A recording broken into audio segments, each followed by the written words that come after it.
Eu já comentei em alguns episódios sobre como eu não gosto e como é uma dificuldade grande em mim em conseguir achar uma coisa boa o suficiente para postar se ela não tiver um requisito básico, que ela tem de chegar a um ponto. Eu tenho uma dificuldade grande em gravar coisas que não querem chegar a ponto nenhum. Eu já gravei vários episódios assim, só que não são os episódios que eu mais gosto, esses episódios que eu não tenho um ponto a chegar. Por isso que você percebe até no título dos episódios que é sempre o assunto do episódio e onde eu quero chegar. E se não tem isso, dentro do episódio é meio implícito aonde eu quero chegar com aquilo que eu tô falando. Tipo, coisa básica é o episódio Breaking Bad. Breaking Bad, caracterização e personagem. Eu quero falar de quê? Breaking Bad e explicar o que é caracterização e personagem. É um episódio que já saiu também. One Piece não vai acabar não? Obviamente eu quero explicar o meu ponto de vista de por que a partir do mundo de One Piece faz sentido com que ele demore para acabar. E tem vários outros exemplos, já tem uns... Esse é o episódio 15, já tem 14 episódios aí de exemplo. Só que às vezes você se obriga a gravar umas coisas que não tem um ponto a chegar. Às vezes é porque você quer se desafiar e às vezes é porque você não tem roteiro nenhum e tá se obrigando a gravar alguma coisa. Que talvez seja o que está acontecendo hoje. Não estou dizendo que é isso. Mas mesmo assim, tem um autor que eu sempre quis comentar por aqui. Eu já até gravei um episódio, mas acabei apagando ele depois porque eu não gostei e vi que outro podcaster já tinha comentado exatamente o que eu queria comentar, que é o H.P. Lovecraft. H.P. Lovecraft é um autor que ele me agrada muito, o estilo de texto dele, todo o lance do horror cósmico é algo que cria um fascínio em mim, aquele fascínio que o horror consegue gerar de uma curiosidade, mas é uma curiosidade meio cautelosa. Eu tenho no Meros Menestréis 2 vídeos inteiros sobre isso, um sobre horror cósmico e Hellstar Remina, que é um mangá do Junji Ito, e tem outro vídeo inteiro sobre e outro que não é exatamente sobre o Lovecraft, mas também é da série do Junji Ito, que é sobre a mente distorcida do Junji Ito, e é basicamente uma apresentação à obra dele. Que lá, bem no finalzinho do episódio, eu comento um pouquinho sobre a gloriosa magnificência que o horror e o terror consegue gerar nas pessoas. Que é, aliás, se você não viu, eu recomendaria muito esses episódios. São, pra mim, vídeos muito bons. A série Junji Ito inteira, esses são os 2 melhores vídeos que tem lá. Por mais que a série não seja muito grande. Mas sim, o Lovecraft é um dos autores que eu mais gosto, é um dos autores que eu mais tenho conteúdo aqui em casa, tirando Katsuhiro Otomo, que são 6 livros. O Lovecraft é o próximo. Eu tenho uns 3, 4 livros sobre o Lovecraft e de contos do próprio Lovecraft, porque ele é um autor que consegue, dependendo do que ele está contando, ter ideias muito boas e jeitos muito dele mesmo de fazer essas coisas, que é um pouco do caso desse episódio aqui. Um dos livros que eu tenho do Lovecraft é um da Martin Claret, que chama Contos. O livro chama só Contos, H.P. Lovecraft Contos. E o primeiro conto do livro chama A Fera na Caverna. E para ser o primeiro conto do livro, tem que ser pelo menos um conto que passe já a impressão de o que você quer passar no resto do livro. E é algo que eu senti bastante. Porque essa edição da Martin Claret, pelo menos essas menorzinhas, a Martin Claret tem outras que são um trambolho de 1000 páginas, literais 1000 páginas. Esses menorzinhos são para apresentar facetas diferentes do Lovecraft. Por exemplo, esse primeiro volume, eles chamam de O Arco do Terror, porque são contos do Lovecraft não tão conhecidos sobre algo mais terror, algo de um terror mais clássico, não tanto quanto... sem um pouco da pegada do horror cósmico, mas ainda inevitavelmente com muito horror cósmico dentro. E esse A Fera na Caverna é algo que passa muito o que o resto dos outros contos quer passar. É algo mais terrorzão bruto, o medo bruto de alguma coisa, por mais que essa coisa às vezes você consiga ou não mensurar o que ela é. Então, eu sou o Trovador e esse podcast é um oferecimento Meros Menestréis. Aqui comento de maneira um pouco mais despretensiosa sobre coisas que me interessem. Um livro, uma cena, um episódio, uma obra inteira e até palavras às vezes. Tentando dissecar tudo, cena a cena, principalmente esse episódio. Agora vamos ao episódio número 15, sobre Lovecraft e a Fera na Caverna. O texto começa muito nos padrões Lovecrafts de iniciar uma história. Os padrões Lovecraftianos de... Aliás, Lovecraftiano é uma palavra muito bonita. Os padrões Lovecraftianos para iniciar uma história é que você vai simplesmente jogar o leitor dentro de uma situação.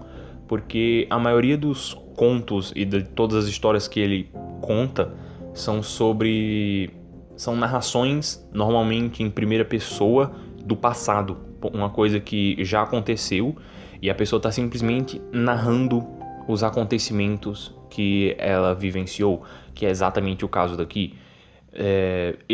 O que eu quero dizer com tem um início muito Lovecraftiano.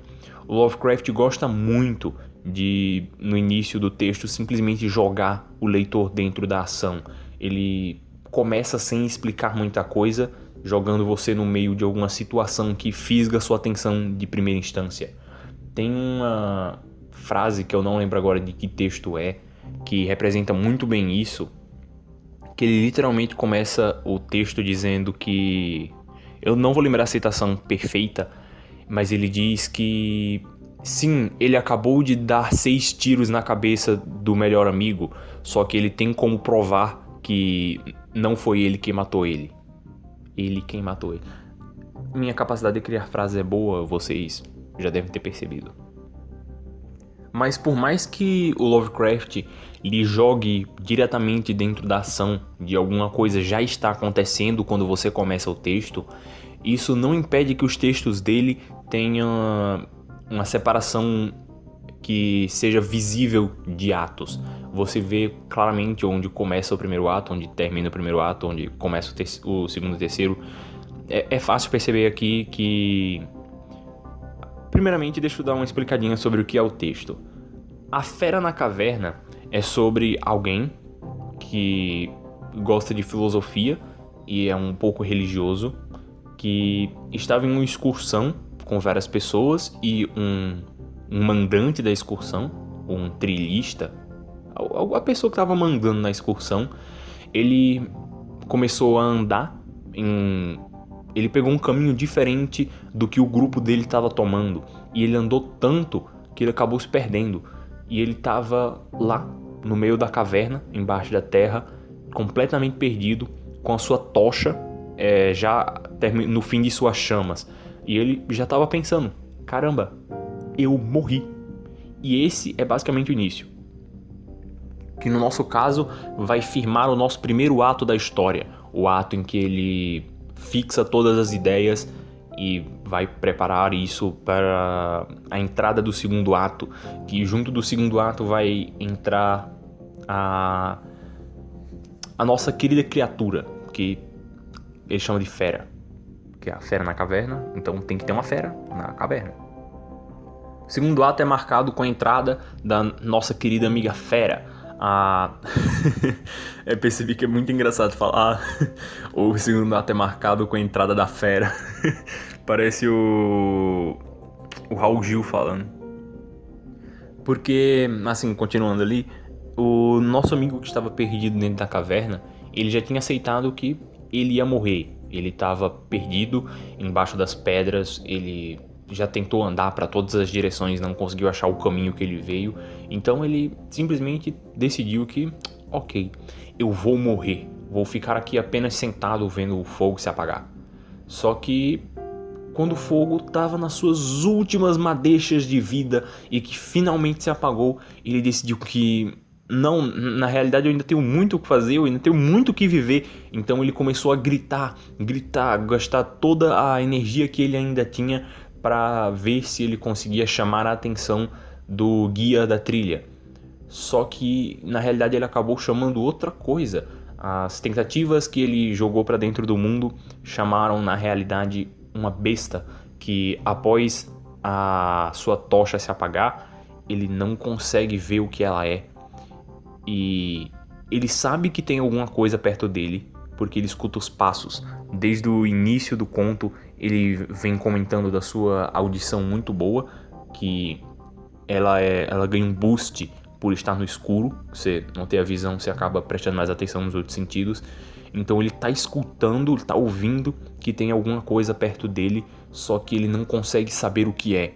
Ele, à primeira instância, pensou que seria o guia da trilha, só que depois ele percebeu que as pisadas eram macias demais e que o guia tava com botas, então ele faria mais barulho do que essa coisa que tá vindo. As pisadas eram macias e não pareciam pisadas de um animal bípede. Ele, às vezes, eram pisadas de um animal quadrúpede, que você consegue definir isso a partir do ritmo que ele pisa, e às vezes parecia pisadas de um animal bípede. Ele ficava trocando entre essas duas e às vezes eram só batidas sem sentido, mas era verdade, tinha alguma coisa ali, e essa alguma coisa paralisou o cara, porque aqui é uma coisa que, de novo, eu ligo ao Junji Ito. Isso aqui me lembra muito um conto, não é um conto, é um capítulo extra que ele tem na obra Gyo. Para quem comprou a nova edição da Devir aí, deve ler. Que chama O Enigma da Falha de Amigara, se eu não me engano. Nesse conto, não vou dar um panorama muito grande, só que ele me passa a mesma sensação. Ele é sobre pessoas em buracos apertados. Ele não é tematicamente parecido, o plot também nada a ver. No Enigma da Falha de Amigara você tem pessoas entrando em buracos com formato de pessoas, e aqui você tem uma pessoa perdida numa caverna com uma besta atrás dela. Mas os sentimentos que ele causa são, pra mim, muito parecidos. Isso é uma coisa mais pessoal pra mim. Não pessoal, já deu pra entender. Pra mim, ele passa os mesmos sentimentos. O sentimento de claustrofobia, de você estar no escuro, você perdeu o sentido das direções, porque você não consegue ter uma visão boa o suficiente para saber onde você tá. Você talvez dê um passo para frente e cai num abismo, mas ao mesmo tempo que você tá num lugar que você não consegue ter a noção de dimensões, tem uma coisa misteriosa que talvez possa causar a sua morte, que no Ito é como se fosse isso também, só que ele é mais no natural, e a loucura de encontrar um lugar que tem exatamente a sua forma, e depois o sentimento de entrar nesse lugar natural, entre aspas, e pensar, o que caralho será que tem no fundo? Só que aqui no Lovecraft é o que caralho tá vindo pra me pegar. Começou a chover, mas eu não vou parar de gravar, então perdão se tem um barulhinho de chuva no fundo. Talvez seja até da hora que eu não vou precisar colocar efeito sonoro. Ele começa o texto com o sentimento de vivi minha vida, só que me perdi numa caverna e agora minha vida acaba aqui. Foi uma vida da hora, mas acabou aqui mesmo, aqui eu vou morrer de fome e é isso. Mas depois que ele decidiu que, ok, na realidade talvez seja mais da hora viver, e ele começou a tentar ativamente continuar vivo, por mais que ele tenha pensamentos de que, ok, talvez essa coisa que esteja aqui na minha frente seja um enviado dos céus para acabar com o meu sofrimento mais rapidamente, porque ele comenta um pouquinho antes que, ok, eu tô simplesmente fadado a ficar aqui e morrer de fome. Aí depois, quando a fera é introduzida, ele pensa, talvez isso aqui seja um mandado dos céus para que meu sofrimento acabe mais rápido. Só que ele ainda continua com a vontade intrínseca de viver. Então, quando a coisa vem chegando cada vez mais perto dele, ele vai começando a perceber que ela parece estar com tanto medo quanto ele, que ele chega perto, a coisa chega perto o suficiente para ele conseguir ouvir a respiração dela. E ela parece assustada por algum motivo, e isso faz com que ele recobre os sentimentos e que, ok, talvez eu tenha alguma chance.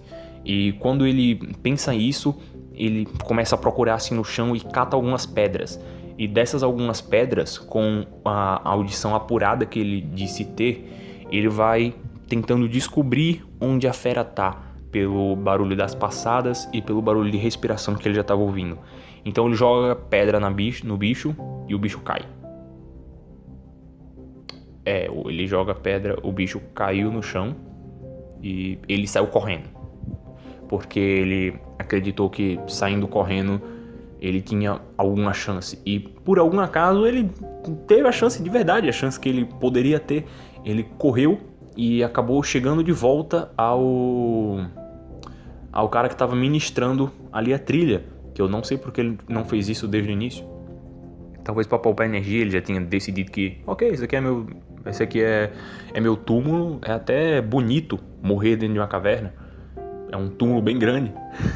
Mas sim, ele encontra o cara que estava ministrando a trilha. E ele narra ele abraçado nos pés dele, chorando. Eu achei que eu ia morrer. E aí eles dizem pra ir lá, voltar pra ver a coisa que ele deixou pra trás.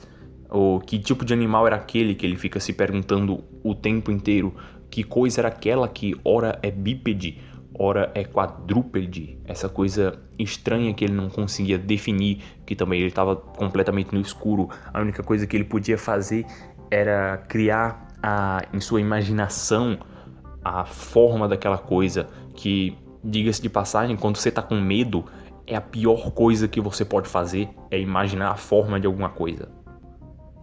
Sobre isso da tentativa constante de viver, eu percebi um pouquinho sobre o conteúdo. Falar conteúdo assim é estranho. A organização e a forma de pensar o texto a partir de bits.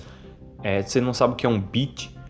Bit é a menor coisa que pode existir dentro de uma história. Bit é uma ação. Por exemplo, pegar uma xícara de café.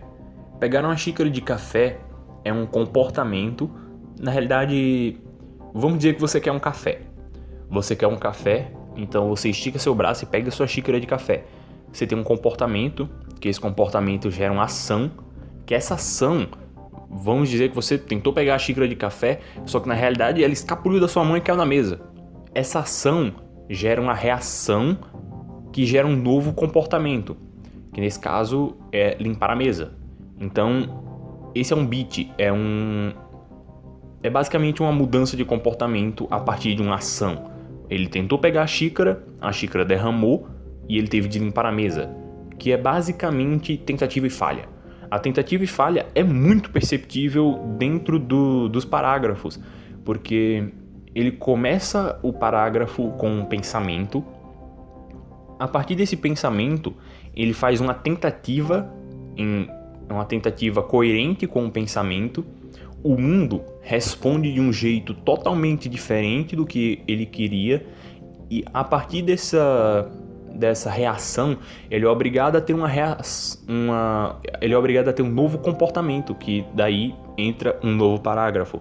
E isso é tão forte que os inícios de parágrafos nessa história costumam ser alguma coisa, 2 pontos, como se fosse, depois de tentar isso aí, eu tentei isso aqui. Aí é como se ele estivesse enumerando as coisas que ele tentou fazer uma a uma. Dando um exemplo, a fome me lançaria ao meu destino último. Próximo. Minha tocha já começava a extinguir-se. Próximo. Quando o último lume da minha tocha tremeu e se afundou na escuridão, decidi tentar de tudo e não negligenciar nenhum meio possível de me safar. Esse foi meio grande, mas também teve 2 pontos depois. É como se fosse uma grande enumeração de o que é como se ele estivesse dando um título aos beats. Que, aliás, se você não faz o que é beat, não faz ideia do que é beat e acha que eu expliquei mal, tem um vídeo no dicionário narrativo sobre. Eu tô comentando sobre isso, porque é uma coisa que eu percebi recentemente, que eu tava dando uma estudada mais funda sobre Kishotenketsu, e percebi que a estrutura de 3 atos é como se fosse um Kishotenketsu, e dentro de todos os parágrafos você meio que acha Kishotenketsus. E eu percebi isso tão forte aqui que me deu vontade de comentar. Então, se você não entendeu nada, desculpa. Que, aliás, se você não sabe o que é Kishotenketsu, também tem um vídeo no dicionário narrativo. Mas, voltando à Fera na Caverna, depois de ele reencontrar com o grupo que estava lá fazendo a trilha, ele chama o pessoal para ir averiguar o que coisa era aquela que ele estava tanto tendo medo, porque ele deixou o negócio lá estirado no chão e ele queria lá ver o que foi que ele matou. E quando eles voltam, eles encontram um ser em uma estatura de uns 1,70 m, com pelos brancos cobrindo o corpo inteiro, pelos curtos do pescoço para baixo e pelos mais longos da cabeça para cima, só que a coisa tá deitada, estirada para baixo no chão, então não tem como você ter uma ideia muito boa do que é aquilo, ainda mais a distância. O pelo dele brilha muito e ele parece estar sofrendo e agoniando de dor, porque ele parece ter uma mira muito boa no escuro. Ele deve ter acertado, sei lá, na cabeça, ou acho que a cabeça é o lugar mais vulnerável que tem pra você jogar uma pedra e a pessoa simplesmente cair dura no chão. Então ele tem um espasmo. Desse espasmo, ele grita. E ele é bem descritivo sobre o grito, mas não tem nada a ver aqui. Ele grita e se vira pra cima. E quando ele se vira pra cima, eles conseguem ter uma visão do rosto da criatura. E ele descreve ela com as seguintes palavras: o medo se fora, e o espanto, o temor, a compaixão e a reverência ficaram em seu lugar, pois os sons pronunciados pela criatura estendida sobre o chão de pedra nos tinha revelado a apavorante verdade.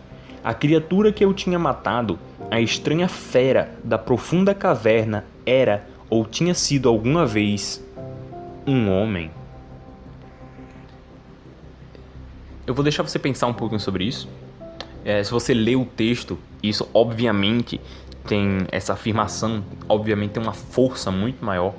Ainda mais se você lê 2 vezes, se você lê sabendo o final, porque ele dá várias pistas durante a narrativa de o que é aquela coisa. Tem um momento em que ele comenta que ela parece andar sobre a ponta dos dedos, que é como um gorila anda. Ele anda apoiado nas pernas de trás, só que meio inclinado para frente na ponta dos dedos. Não é na ponta dos dedos, é nesse espaço que tem entre a ponta do dedo e essa parte. Ele anda sobre os dedos. E ele dá várias outras pistas, como um pouquinho antes, o tamanho do pelo. Ele não chega a falar muito de estatura, mas o jeito, o medo, o tipo do grito, o tipo de forma que a criatura tem, ele vai dando várias dessas pistas que, quando a revelação finalmente chega, ela, por mais que ainda seja muito... É como se fosse uma reviravolta, eu esqueci a palavra certinha. Como ela ainda é muito grandiosa, ela ainda é meio que esperada. Que eu não lembro quem foi que disse essa frase sobre finais, que um final tem de ser coerente A frase com certeza não é como eu vou dizer aqui, mas um final tem que ser coerente e inesperado ao mesmo tempo. Porque para você fazer um final, você tem que juntar todas as coisas que você apresentou durante a história e fazer algo grandioso e inesperado o suficiente, mesmo dentro das peças que você mesmo deu. Que é basicamente o que acontece aqui. Dentro das peças que ele mesmo se deu, ele conseguiu ainda fazer um final inesperado. Esse conto não é daqueles grandes contos do Lovecraft, não no sentido de que esse aqui é um conto ruim, mas no sentido de... ele não é... os grandes contos é um jeito que as pessoas organizam os contos do Lovecraft, mais horror cósmico, aqueles... Se vocês... eu ainda vou fazer um vídeo, eu acho, sobre a biografia do Lovecraft, assim como eu fiz o do Edgar Allan Poe, que o Lovecraft é basicamente os textos que ele escreveu mais perto do finzinho da vida dele. Se eu der exemplo é mais fácil, como o chamado de Cthulhu e todos dessa família. Esses maiores textos, que são basicamente os mais famosos, são os grandes contos. Tipo o chamado Cthulhu, a sombra que veio do espaço, a sombra vinda do tempo, a cor que caiu do céu. Esses são os grandes contos, que a Fera na Caverna não faz parte dos grandes contos, que é, obviamente, o que essa antologia da Martin Claret quer trazer. São textos muito bons do Lovecraft, que não estão dentro dos grandes contos e não são tão puxados para o horror cósmico, que são um horror mais bruto de, nossa, medinho de criatura. Que é basicamente isso aqui, nossa, medinho de uma coisa na caverna. Eu tô dizendo medinho, que é... não sei porque que eu disse medinho, eu disse que ia me cagar na situação. Demais, ele é um texto muito interessante.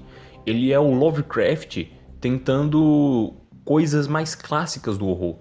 Não, coisas mais clássicas não são as melhores palavras para dizer isso, mas ele fazendo um horror mais medo do escuro, um horror mais medo do apertado, não um horror medo de uma coisa incrível, uma coisa ancestralmente gigantesca que eu não tenho a capacidade de compreender.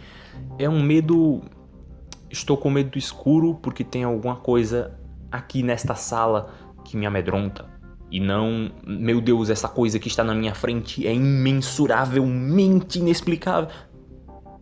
E mostra essa outra faceta do Lovecraft, mostra como ele é um escritor que, por mais que ainda preso dentro do próprio gênero e usando muito do que mais pra frente vai ser coisas muito frequentes na narrativa dele, consegue ser um autor que escreve coisas diversas.